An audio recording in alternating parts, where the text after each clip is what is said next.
we're just going to start off by if you could introduce yourself and tell us a little bit about your design journey. Okay. So, hi, my name is Alexis Rudolfsky, and I'm from Long Island, New York.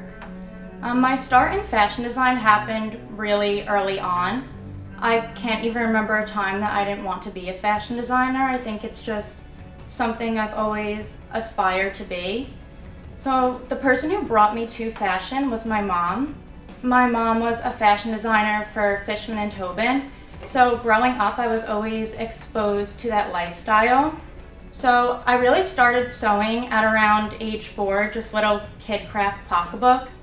And that eventually turned into me taking classes every summer at FIT. And then I entered into my high school fashion design attachment program. And from that program, I learned about Marist. And I just thought the Marist fashion program was the perfect fit for me. So I applied, and now here I am. I mean, in general, I think my favorite thing about fashion design is being able to see my looks come to life. You know, starting from hundreds and thousands of sketches that just take months and months to do, and then having that one final look in the end of it is just so rewarding to see. I think one of the most challenging things in fashion design is having a creative block in the development stage. You know, having a block so early on can be really discouraging because it just halts your whole collection process and it seems almost impossible to continue. But through this program specifically, I've learned that the best way to overcome this is to try and look at it from another angle. If you really, instead of overworking an idea, just putting it to the side until you can find another direction to look at it can help you have a breakthrough.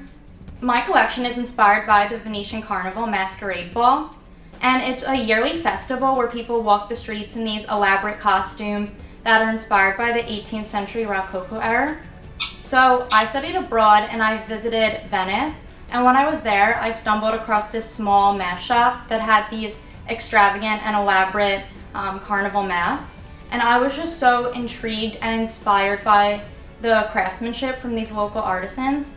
So I decided to do some research, and over the summer, I really tried to look for a way to make these very costumey attires into a modern day collection. And so I took inspiration in my collection from both the Rococo era and the Venetian carnival in order to inspire my looks. So everything from the luxe fabrics to the Swarovski crystal beadings that I do all represents this time in the Venetian culture.